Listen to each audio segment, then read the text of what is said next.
En el almuerzo del Día de las Madres, mi hijo me preguntó: «Mamá, ¿estás disfrutando de los 15,000 mensuales?» Me quedé helada y respondí: «Hijo, estoy sobreviviendo con donaciones de una ONG». En ese momento, mi nuera se puso pálida y dejó caer el almuerzo al suelo. «Me alegra tenerte aquí. Sigue mi historia hasta el final y comenta desde qué ciudad me estás viendo. Así podré ver hasta dónde ha llegado mi historia. Me llamo Irma, tengo 61 años y pensé que el Día de las Madres de este año sería como todos los anteriores. Levantarme temprano, preparar el almuerzo especial que tanto le gustaba a Sergio desde pequeño y esperar que llegaran él y Zoe para compartir unas horas juntas. Era lo único que me quedaba de familia desde que perdí a mi esposo hace 5 años. Esa mañana me levanté con una extraña sensación en el pecho. No era tristeza exactamente, sino algo parecido a la nostalgia mezclada con una pizca de esperanza. Había pasado toda la semana anterior planeando el menú, comprando los ingredientes con el poco dinero que tenía, organizando cada detalle. Quería que todo fuera perfecto. Sergio llegaría a las 12 en punto, como siempre. Mi hijo era puntual, eso se lo reconocía. A los 32 años se había convertido en un hombre responsable, trabajador, casado con Zoe desde hacía 4 años. Ella tenía 29 y trabajaba como coordinadora en una empresa de marketing. Al principio pensé que era perfecta para él. Inteligente, ambiciosa, con esa sonrisa que podía iluminar cualquier habitación. Pero algo había cambiado en estos últimos años. Las visitas se habían vuelto más espaciadas, más formales. Sergio parecía distante, como si estuviera cumpliendo con un deber en lugar de disfrutar del tiempo conmigo. Y Zoe, bueno, Zoe siempre encontraba la manera de recordarme, sutilmente, que yo era una carga. Mientras pelaba las papas para el puré que tanto le gustaba a Sergio, no podía dejar de pensar en lo difíciles que habían sido estos últimos meses. Después de la muerte de mi esposo, los gastos médicos habían agotado nuestros ahorros. La pensión que recibía apenas cubría lo básico, y algunas semanas tenía que elegir entre comprar medicamentos o comida. Nunca se lo dije a Sergio, por supuesto. No quería ser una preocupación más en su vida. Hace 6 meses, cuando las cosas se pusieron realmente difíciles, tuve que tragarme el orgullo y pedir ayuda en la organización benéfica del barrio. Fue humillante. Yo, que había trabajado durante 30 años como secretaria, que había criado a mi hijo con dignidad, ahora dependía de la caridad de extraños. Pero era eso o pasar hambre, y a los 61 años el orgullo se vuelve un lujo que no puedes permitirte. La señora Martínez, que coordina las donaciones, fue muy amable. Me explicó que podía venir cada 15 días a buscar una bolsa con productos básicos: arroz, frijoles, algunas verduras, leche en polvo. «No se sienta mal, señora Irma», me decía siempre. «Todos necesitamos ayuda alguna vez en la vida». Pero yo sí me sentía mal. Me sentía invisible, olvidada, como si mi vida ya no importara. El timbre sonó exactamente a las 12. Sergio siempre era puntual. Abrí la puerta y ahí estaba mi hijo, alto y elegante como su padre, con esa sonrisa que me recordaba a cuando era pequeño. Detrás de él, Zoe llevaba un vestido floreado y un ramo de flores que probablemente había costado más de lo que yo gastaba en comida en una semana. «Feliz Día de las Madres, mamá», me dijo Sergio, dándome un abrazo que se sintió genuino, cálido. Por un momento, volví a ser simplemente su madre, no una anciana que dependía de la caridad. «Hola, Irma», me saludó Zoe con esa sonrisa perfecta que nunca llegaba a sus ojos. «Te traje estas flores, espero que te gusten». Las tomé con gratitud, aunque sabía que el gesto era más para quedar bien con Sergio que por cariño hacia mí. Pero era el Día de las Madres, y yo estaba decidida a disfrutarlo. Habíamos empezado a almorzar cuando sucedió. Estábamos hablando de cosas triviales: el trabajo de Sergio, el clima, los planes para las vacaciones de verano que ellos tenían. Yo escuchaba más que hablar, como había aprendido a hacer en estos últimos años. Era más seguro así. Sergio se sirvió más puré de papas y me sonrió. Mamá, este puré está delicioso, igual que cuando era niño. Su comentario me llenó de calidez. Al menos eso no había cambiado. Fue entonces cuando, sin más preámbulos, como si fuera la cosa más natural del mundo, Sergio me preguntó: «Por cierto, mamá, ¿estás disfrutando los $15,000 mensuales?» El mundo se detuvo. Mi tenedor se quedó suspendido en el aire a medio camino hacia mi boca. Sentí como si alguien hubiera aspirado todo el aire de la habitación. $15,000 mensuales. Las palabras resonaron en mi cabeza como un eco distante. ¿Perdón? Logré susurrar, aunque mi voz sonó extraña, como si viniera de muy lejos. Sergio me miró con expresión confundida. Los $15,000 que recibes cada mes. Zoe me dijo que estabas muy cómoda financieramente desde que papá murió, que tenías todo resuelto. Mis ojos se llenaron de lágrimas que traté de contener. La habitación comenzó a dar vueltas ligeramente. Sergio, dije con una voz que apenas reconocí como mía. Hijo, estoy sobreviviendo con donaciones de una organización benéfica. El silencio que siguió fue ensordecedor. Pude escuchar el tic-tac del reloj de la cocina, el sonido de los autos pasando por la calle, hasta mi propia respiración entrecortada. Pero lo que más claramente pude escuchar fue el sonido del plato de Zoe estrellándose contra el suelo. Cuando levanté la vista para mirarla, su rostro estaba completamente pálido, como si hubiera visto un fantasma. Sus ojos, normalmente tan controlados, tan calculadores, ahora reflejaban algo que no había visto antes: pánico puro. El plato roto en el suelo parecía simbolizar algo más que la simple torpeza de un momento incómodo. Era como si toda la realidad que yo había conocido durante estos últimos años también se hubiera hecho pedazos, y ahora tenía que recoger los fragmentos para tratar de entender qué había estado pasando realmente en mi vida. Sergio miraba alternativamente a su esposa y a mí, como si tratara de procesar información que no encajaba. «No entiendo», murmuró. «Zoe, tú me dijiste que mamá estaba bien, que tenía todo cubierto después de la muerte de papá». Zoe seguía inmóvil, mirando los pedazos de porcelana esparcidos por el suelo de mi cocina. Y en ese momento, aunque todavía no entendiera completamente qué estaba pasando, supe con absoluta certeza que mi vida estaba a punto de cambiar para siempre. Los 3 días que siguieron a ese almuerzo fueron los más largos de mi vida. Zoe había murmurado una excusa sobre sentirse mal y se había marchado casi inmediatamente, dejando a Sergio conmigo, confundido y claramente perturbado. Mi hijo se había quedado 1 hora más, haciendo preguntas que yo no podía responder porque yo misma no entendía lo que estaba pasando. «Mamá, esto no tiene sentido», me había dicho antes de irse. Zoe me aseguró que tenías ingresos suficientes, que papá había dejado todo bien organizado. Me dijo que era por eso que no necesitabas que te ayudáramos económicamente. Esas palabras me golpearon como una bofetada. ¿No necesitaba ayuda? Había estado comiendo donaciones de caridad durante 6 meses. Había tenido que vender las joyas de mi madre el año anterior para pagar las cuentas médicas. Había estado lavando mi ropa a mano porque no podía permitirme usar la lavandería del edificio. El martes por la mañana, Sergio llamó para decirme que vendría solo. «Necesitamos hablar, mamá. Zoe dice que hay cosas que no entiendes bien sobre las finanzas de papá». Cuando llegó, traía una carpeta llena de papeles. Se veía cansado, como si no hubiera dormido.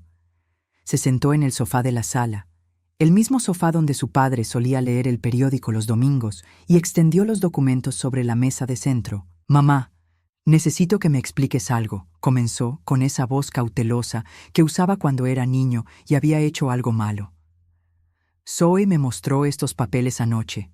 Dice que papá estableció un fideicomiso antes de morir, y que tú has estado recibiendo $15,000 mensuales desde entonces». Tomó un documento y me lo mostró. Era oficial, con sellos y firmas, el tipo de papel legal que nunca había aprendido a entender completamente. Pero pude ver el nombre de mi esposo, mi nombre, y efectivamente la cantidad de $15,000 mensuales. «Sergio», le dije con la voz quebrada, «yo nunca he visto este papel en mi vida, y definitivamente nunca he recibido esa cantidad de dinero». Mi hijo me miró con una expresión que no supe descifrar. ¿Era dudas? ¿Preocupación? ¿Acaso pensaba que estaba mintiendo? Pero mamá, aquí está tu firma, y aquí están los depósitos mensuales a una cuenta a tu nombre. Señaló una hoja que mostraba movimientos bancarios. Mira, cada mes, el día 15, $15,000. Me quedé mirando el papel, tratando de entender. Mi firma estaba ahí, pero yo no recordaba haber firmado nunca algo así. Y esa cuenta bancaria, el número me sonaba vagamente familiar.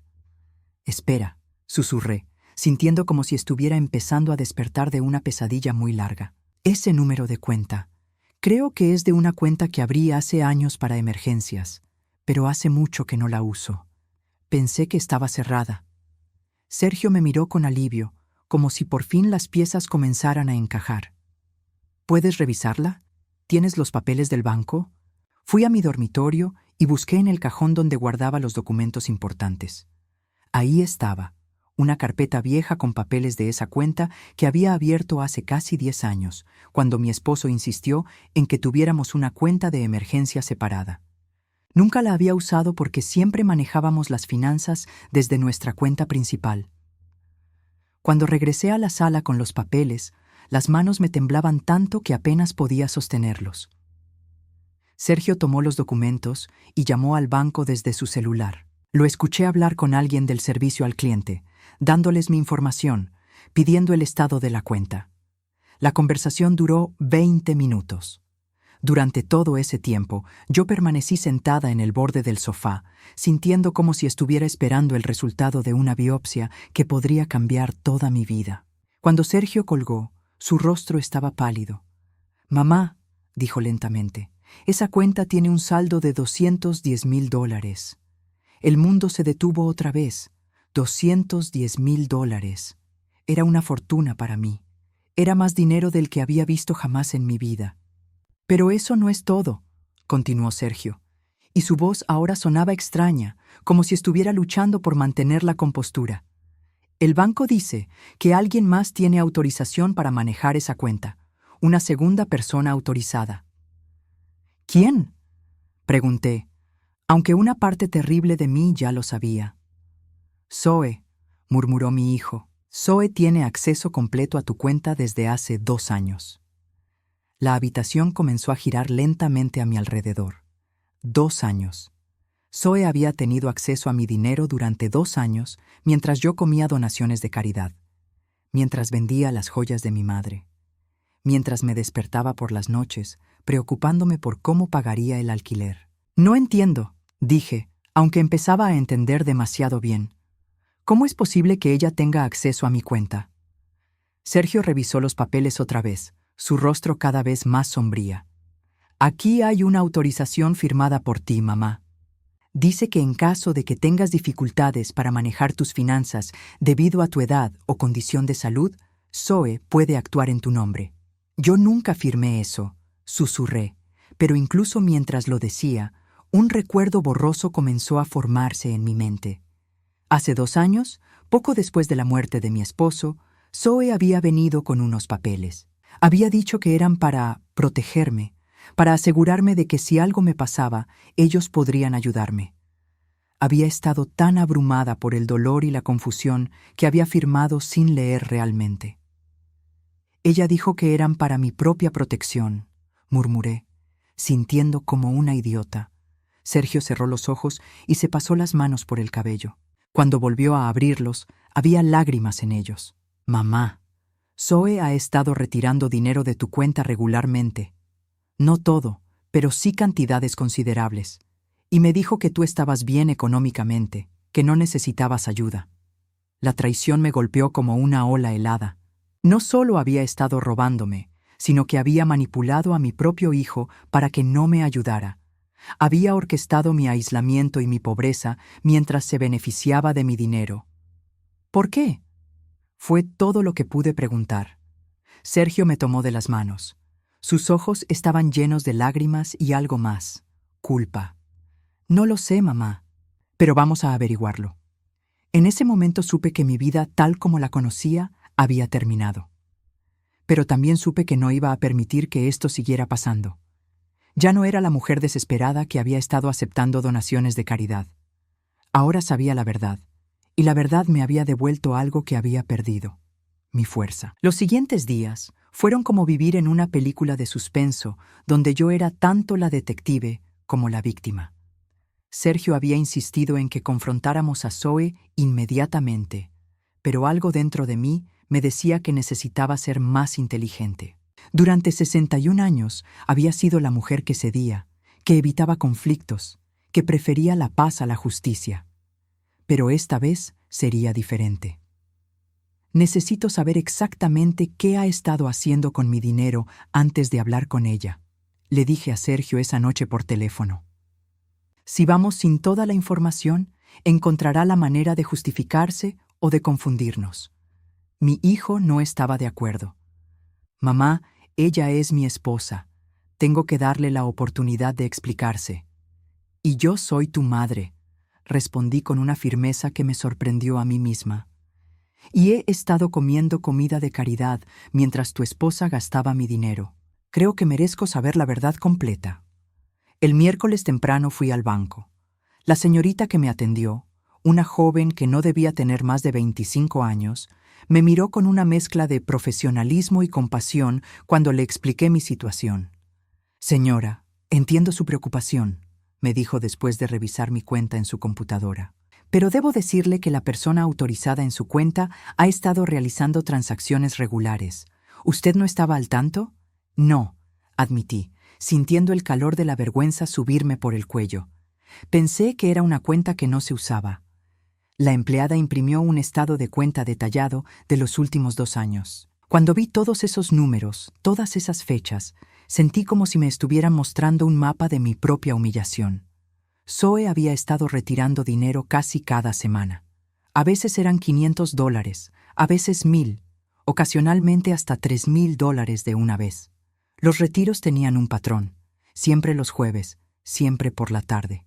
Y siempre había una descripción genérica: gastos del hogar, compras necesarias, emergencias familiares. ¿Hay manera de saber en qué se gastó este dinero?, pregunté, señalando un retiro particularmente grande de $5,000 del mes anterior. No, señora. Una vez que el dinero se retira, no podemos rastrear en qué se usa. Pero puedo decirle que en los últimos 2 años se han retirado aproximadamente $96,000 de su cuenta. $96,000.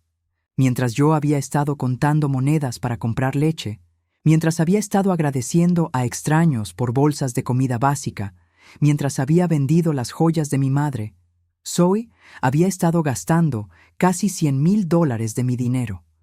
Esa tarde decidí hacer algo que no había hecho en años: investigar por mi cuenta. Sabía dónde vivían Sergio y Zoe, por supuesto, pero nunca había prestado mucha atención a los detalles. Tomé el autobús hasta su barrio y caminé por su calle.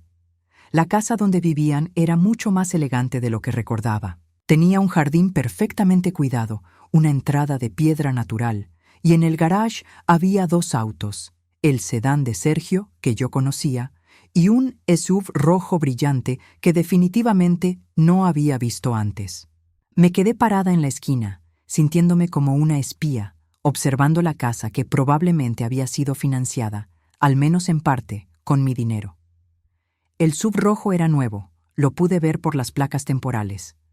Calculé mentalmente: un auto así debía costar al menos $30,000. Cuando regresé a mi apartamento, llamé a Sergio. Necesito preguntarte algo y quiero que seas completamente honesto conmigo. Claro, mamá, lo que sea. ¿De dónde sacó Zoe el dinero para el SUV rojo que está en su garage? Hubo un silencio largo, demasiado largo. Mamá, ¿cómo sabes del auto? Fui a ver la casa. Responde mi pregunta, Sergio. Otro silencio. Luego un suspiro pesado.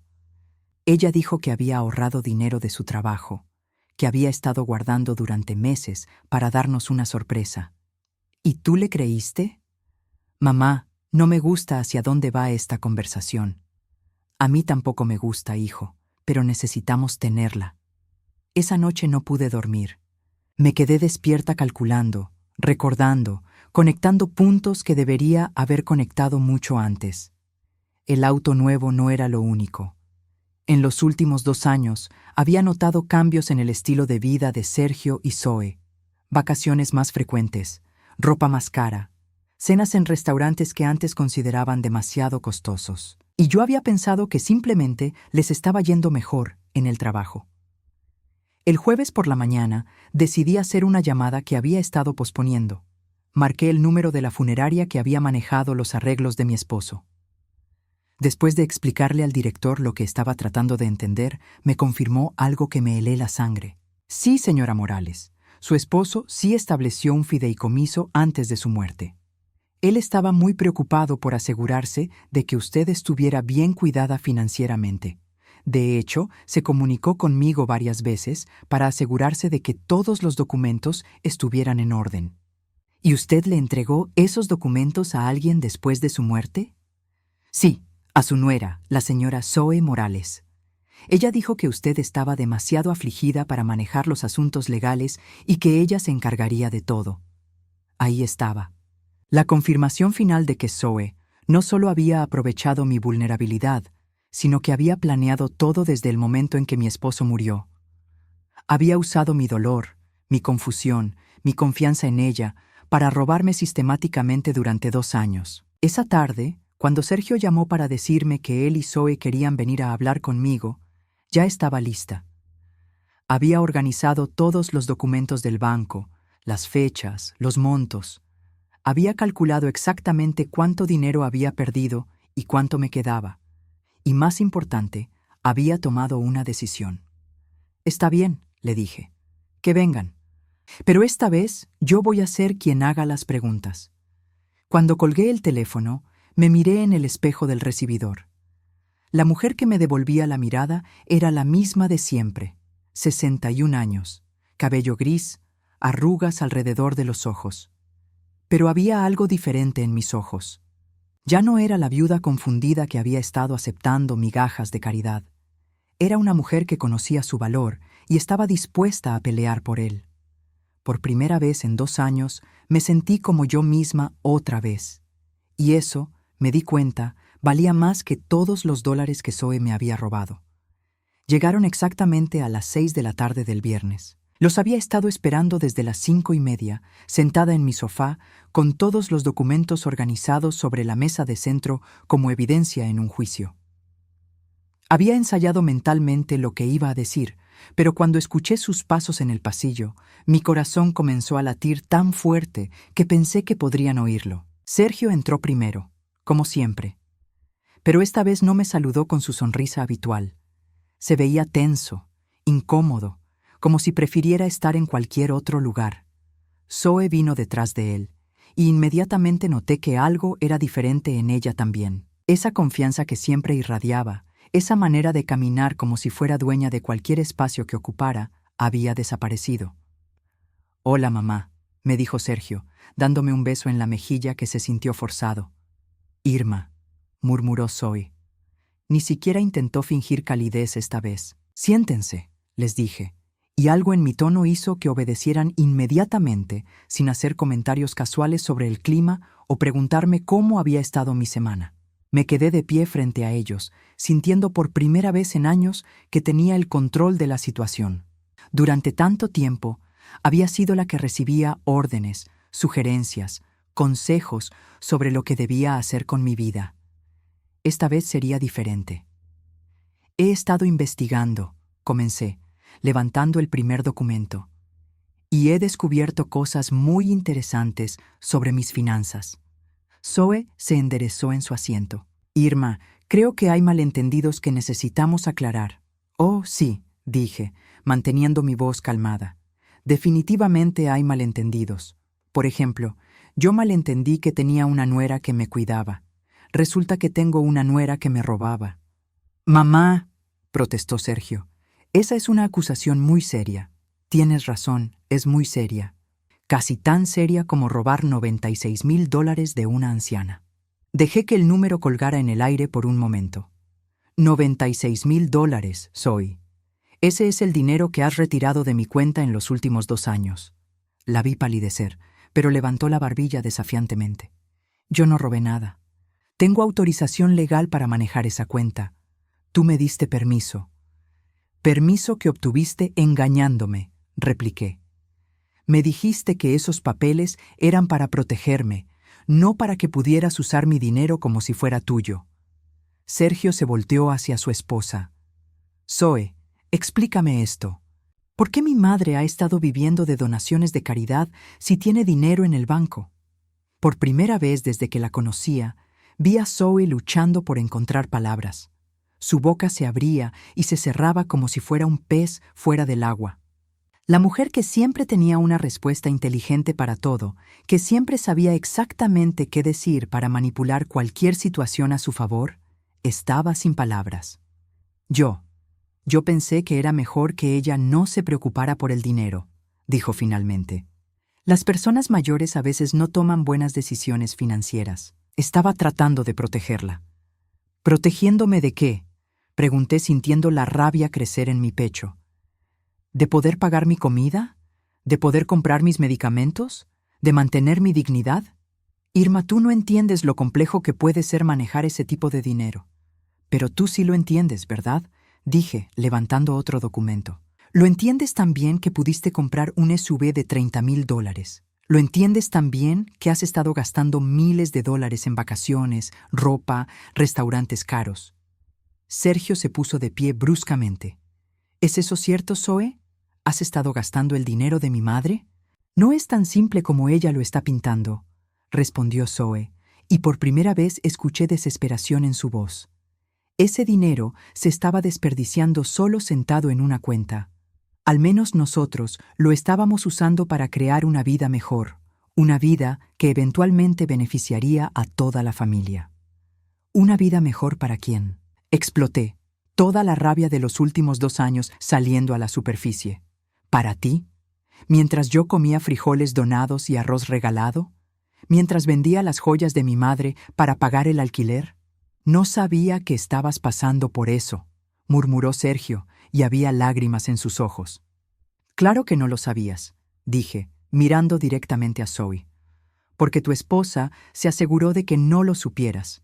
Te dijo que yo estaba bien económicamente para que no sintieras la necesidad de ayudarme o de preguntar cómo estaba realmente.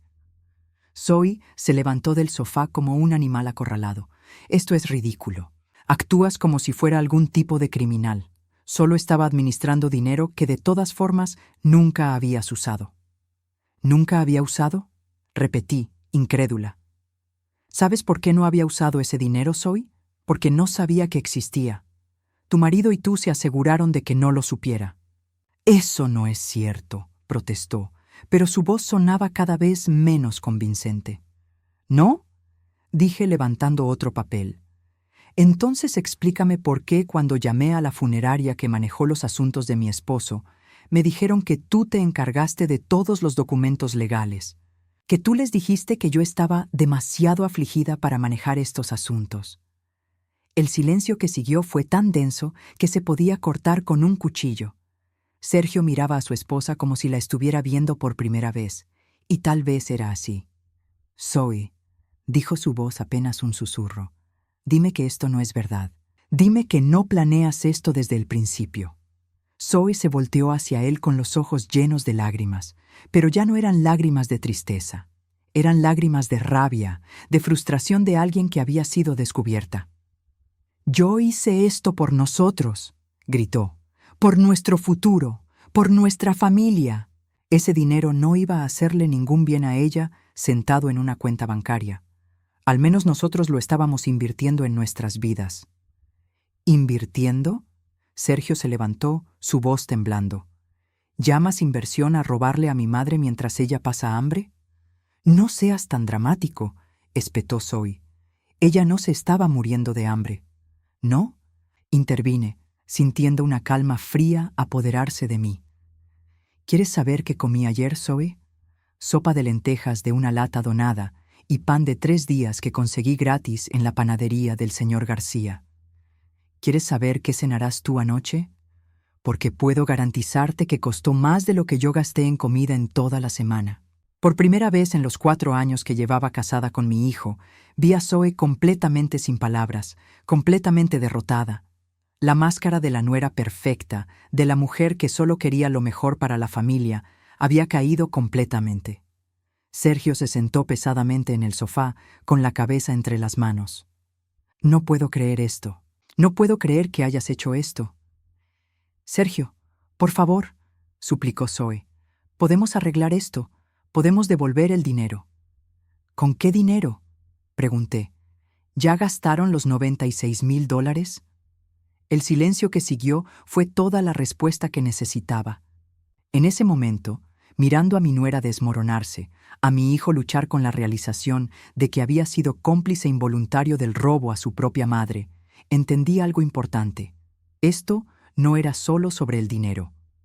Era sobre el respeto, la dignidad, el derecho a vivir mis últimos años sin ser tratada como una carga o una idiota. Y eso, decidí, era algo por lo que valía la pena pelear. Los días que siguieron a esa confrontación fueron los más extraños de mi vida. Sergio llamaba constantemente, disculpándose, prometiendo que arreglaría todo. Zoe, por otro lado, había desaparecido completamente. No llamaba, no venía. Era como si hubiera decidido que si ignoraba la situación, tal vez desaparecería. Pero yo no iba a permitir que desapareciera. Durante 61 años había sido la mujer que evitaba los conflictos, que prefería la paz a la justicia, pero algo había cambiado fundamentalmente en mí. Ya no era la viuda vulnerable que había firmado papeles sin leer. Era una mujer que conocía su valor y estaba dispuesta a pelear por él. El lunes por la mañana tomé la primera decisión importante. Necesitaba ayuda legal. No podía manejar esto sola, por mucho que hubiera aprendido sobre mi propia fortaleza. Busqué en el directorio telefónico y encontré el nombre de un abogado especializado en derecho familiar y de ancianos. La oficina del señor Martínez estaba en el segundo piso de un edificio modesto en el centro de la ciudad. Cuando le conté mi historia, completa y sin omitir detalles, vi cómo su expresión se endurecía progresivamente. «Señora Morales», me dijo después de revisar todos mis documentos, «lo que le ha pasado es más común de lo que usted piensa, pero no por eso es menos grave. Su nuera ha cometido varios delitos: fraude, abuso financiero de un anciano y posiblemente falsificación de documentos. No quiero meter a nadie en la cárcel», le dije rápidamente. «Solo quiero recuperar mi dinero y mi dignidad». El abogado asintió. «Entiendo. Podemos comenzar con una demanda civil para recuperar los fondos. Pero, señora, usted debe entender que esto va a ser un proceso largo y probablemente doloroso para toda su familia». «Mi familia», repetí con amargura. «Mi familia me robó mientras yo comía comida de caridad. Creo que ya pasamos el punto de preocuparnos por incomodidades». Durante esa primera semana me convertí en una estudiante de mi propia vida. Revisé cada documento, cada recibo, cada papel que tenía guardado. Hice una cronología detallada de todo lo que había pasado desde la muerte de mi esposo. Cada mentira de Zoe, cada vez que me había dicho que todo estaba bajo control. Cada ocasión en que había manipulado a Sergio para mantenerme aislada. El miércoles, Sergio vino solo a verme. Se veía terrible. Ojos rojos, sin afeitar, como si no hubiera dormido en días. «Mamá», me dijo nada más entrar, «necesito que sepas que no sabía nada de esto. Jamás habría permitido que pasaras necesidades si hubiera sabido la verdad». «Lo sé, hijo», le respondí, y era verdad. Mi enojo no era realmente con él, aunque su ingenuidad había sido parte del problema. «Pero ahora que sabes, ¿qué vas a hacer al respecto?». Se sentó pesadamente en el sofá. «Zoe dice que puede devolver el dinero. Dice que si no hacemos esto público, si no involucramos abogados, puede conseguir el dinero de alguna manera». «¿De alguna manera?», repetí. «Sergio, ¿tu esposa gastó casi $100,000 de mi dinero? ¿De dónde exactamente va a sacar esa cantidad?». «Sus padres tienen dinero», murmuró. «Dice que puede pedirles prestado». Me quedé mirándolo, viendo realmente por primera vez lo manipulado que había estado todos estos años. «¿Y tú le crees?». «No sé qué creer», admitió, y por primera vez escuché desesperación real en su voz. «Es mi esposa, mamá. Llevamos 4 años casados. Pensé que la conocía». Yo también pensé que la conocía, dije suavemente. Pero las personas que nos roban dinero mientras fingen cuidarnos no son las personas que creíamos que eran. Esa noche, después de que Sergio se fuera, tomé otra decisión importante. Llamé al banco y programé una cita para el día siguiente. Era hora de retirar a Zoe como persona autorizada en mi cuenta y asegurarme de que nunca más pudiera tocar mi dinero. El empleado del banco, un hombre mayor llamado señor García, me explicó el proceso. Será efectivo inmediatamente, señora Morales, pero debo advertirle que si ella ya había planeado alguna transacción, tendríamos que investigar. Hágalo, le dije. Quiero saber cada movimiento que ha hecho en mi cuenta. Lo que descubrimos fue peor de lo que había imaginado. No solo había estado retirando dinero regularmente, sino que había estado transfiriendo fondos a otras cuentas. Había usado mi dinero como garantía para préstamos. Había, esencialmente, usado mi cuenta como su banco personal durante 2 años. El viernes recibí una llamada que no esperaba. Era Zoe, y por primera vez en semanas, su voz sonaba suplicante en lugar de desafiante. «Irma, necesitamos hablar», me dijo. «Por favor, podemos resolver esto sin abogados, sin hacer esto más complicado de lo que ya es». «¿Dónde quieres que nos veamos?», pregunté manteniendo mi voz neutra. «¿Podrías venir a la casa? Sergio está trabajando, pero creo que sería mejor si habláramos solo nosotras dos». Algo en su tono me alertó. Había una urgencia que no había estado ahí antes, una desesperación que me hizo sospechar que había más en esta historia de lo que sabía. «Está bien», le dije. «Voy en 1 hora». Antes de salir, hice algo que nunca había hecho antes. Grabé nuestra conversación telefónica en mi teléfono celular. El señor Martínez me había enseñado cómo hacerlo. «Siempre documente todo», me había dicho. «En casos como este, cada palabra puede ser importante». Cuando llegué a la casa de Sergio y Zoe, inmediatamente noté que algo era diferente. El SUV rojo ya no estaba en el garage.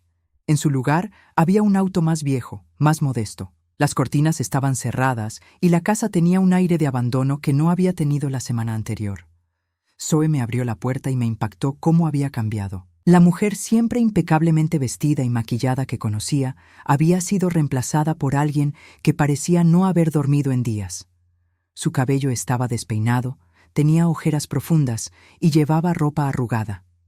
«Gracias por venir», me dijo, y su voz sonaba ronca. Entramos a la sala y me senté en el mismo sofá donde había confrontado la semana anterior. Esta vez, sin embargo, yo tenía el control completo de la situación. «¿Dónde está el auto rojo?», pregunté directamente. Zoe se ruborizó. «Tuve que venderlo. Necesitaba el dinero para empezar a pagarte». «¿Cuánto conseguiste por él?». $22,000, murmuró. «Pero Irma, ese no es el punto. El punto es que quiero hacer esto bien. Quiero devolverte todo el dinero». «Todo el dinero son $96,000, le recordé. «Incluso con los 22,000 del auto, todavía te faltan 74,000. Se retorció las manos nerviosamente. «Mis padres van a ayudar. Pueden prestarnos el dinero». «¿Ya hablaste con ellos?». Su silencio fue toda la respuesta que necesité. «Zoe», dije levantándome del sofá, «ya no tengo tiempo para más mentiras. Ya contraté un abogado, ya retiré tu autorización de mi cuenta bancaria, ya documenté cada dólar que robaste». «No robé», protestó, pero su voz sonaba hueca incluso para ella misma. «Sí, robaste», dije calmadamente. «Y ahora vas a enfrentar las consecuencias». Cuando salí de esa casa, sabía que había cruzado un punto de no retorno. Ya no era la mujer que aceptaba migajas, que agradecía las obras de cariño, que vivía con miedo de molestar a alguien. Era una mujer que había encontrado su voz y estaba dispuesta a usarla. 6 meses después, estaba sentada en el balcón de mi nuevo apartamento, tomando café en una taza que había comprado porque me gustó, no porque era lo único que podía permitirme. El apartamento era pequeño pero luminoso, estaba en un barrio mejor y, lo más importante, lo había elegido yo, con mi propio dinero, sin pedir permiso a nadie. El proceso legal había sido exactamente tan complicado como el señor Martínez había prometido, pero también había sido liberador de una manera que nunca hubiera imaginado. Por primera vez en mi vida, había luchado por algo que era mío y había ganado. Zoe nunca consiguió el dinero de sus padres. Como había sospechado, esa había sido otra mentira. Sus padres, cuando se enteraron de lo que había hecho, se habían negado rotundamente a ayudarla. De hecho, habían sido ellos quienes me llamaron para disculparse por el comportamiento de su hija. Señora Morales, me había dicho su madre por teléfono, estamos completamente avergonzados. Nunca criamos a Zoe para que fuera así. No sabemos dónde fallamos. Había sido una conversación difícil, pero también necesaria. Me había ayudado a entender que yo no había sido la única víctima de las manipulaciones de Zoe. Sus propios padres habían estado enviándole dinero durante años, creyendo que lo necesitaba para emergencias familiares. Al final, habíamos llegado a un acuerdo. Zoe me pagaría en cuotas durante los próximos 5 años. No era ideal, pero era mejor que nada. Y más importante, había tenido que admitir públicamente, frente a un juez, lo que había hecho. Ya no podía fingir que había sido un malentendido o que había estado tratando de protegerme. Sergio había sido la parte más difícil de todo esto. Mi hijo había tenido que enfrentar la realidad de que se había casado con una mujer que era capaz de robar a su propia madre. Había tenido que aceptar que había sido manipulado, que había sido usado como parte del plan de Zoe para mantenerme aislada y vulnerable. El divorcio había sido rápido y decisivo. Sergio había decidido que no podía permanecer casado con alguien en quien ya no podía confiar. Mamá, me había dicho una tarde, sentado en este mismo balcón, si es capaz de hacerte esto a ti, ¿qué me haría a mí si tuviéramos problemas? Ahora vivía solo en un apartamento pequeño cerca de su trabajo. Venía a verme 2 veces por semana, y por primera vez en años, nuestras conversaciones eran reales. Ya no había intermediarios, ya no había alguien filtrado lo que podíamos o no podíamos decirnos. Era solo mi hijo y yo, reconstruyendo una relación que habíamos perdido sin darnos cuenta.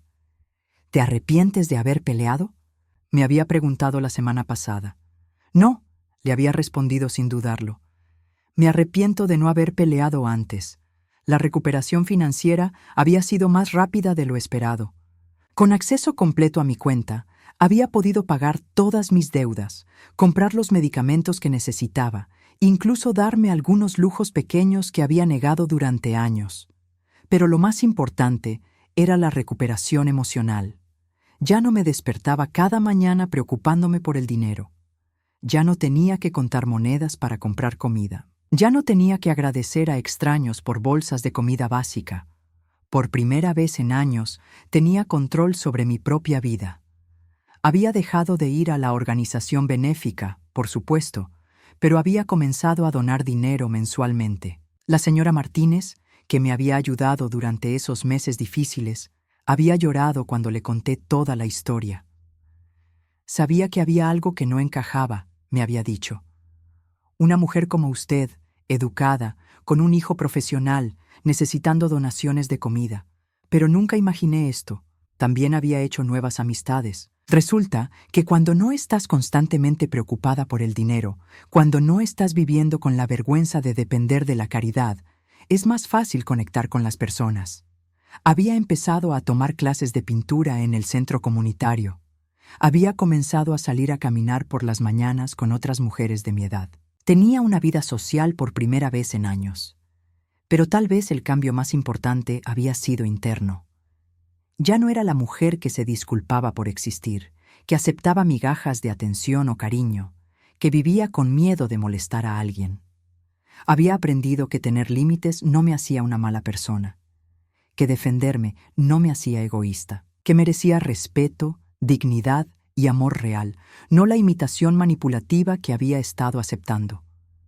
Esa tarde, mientras leía un libro en mi balcón, sonó el teléfono. Era un número que no reconocía, pero algo me hizo contestar.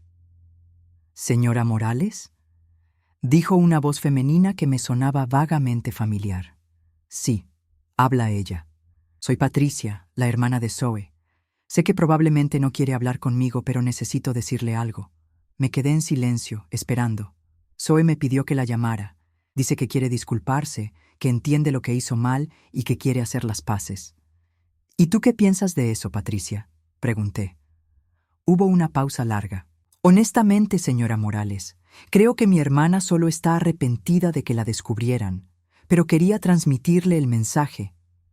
Gracias por la honestidad, le dije. Y puedes decirle a tu hermana que ya hizo las paces, conmigo misma. Después de colgar, me quedé pensando en esa conversación. Hace 6 meses, habría considerado la posibilidad de reconciliación. Habría sentido culpa por mantener a la familia dividida. Habría preguntado si era mi responsabilidad perdonar y olvidar para mantener la paz. Pero ya no era esa mujer. Había aprendido que el perdón no significa permitir que las personas continúen lastimándote, que la paz familiar no vale nada si se construye sobre tu propia humillación, que a veces la decisión más amorosa que puedes tomar es alejarte de las personas que no saben amarte de regreso. Esa noche, mientras preparaba la cena en mi pequeña cocina, me miré en el reflejo de la ventana. Era la misma mujer de 61 años que había sido 6 meses atrás, pero algo fundamental había cambiado. Ya no era una víctima. Ya no era alguien que necesitaba ser rescatada o protegida o manejada. Era una mujer que había encontrado su voz, que había peleado por sus derechos, que había reconstruido su vida en sus propios términos. Era una mujer que había aprendido, tal vez demasiado tarde, pero no demasiado tarde para importar, que merecía mucho más de lo que había estado aceptando. Y por primera vez en muchos años, cuando me miré en ese reflejo, la mujer que me devolvía la mirada me sonrió. Era una sonrisa de satisfacción, de paz, de alguien que finalmente estaba viviendo la vida que merecía. El dinero que Zoe me había robado había sido importante, sí, pero lo que realmente había recuperado era algo mucho más valioso: mi dignidad, mi autorrespeto y la certeza inquebrantable de que nunca más permitiría que alguien me tratara como menos de lo que valgo. Esa, me di cuenta, era la verdadera libertad.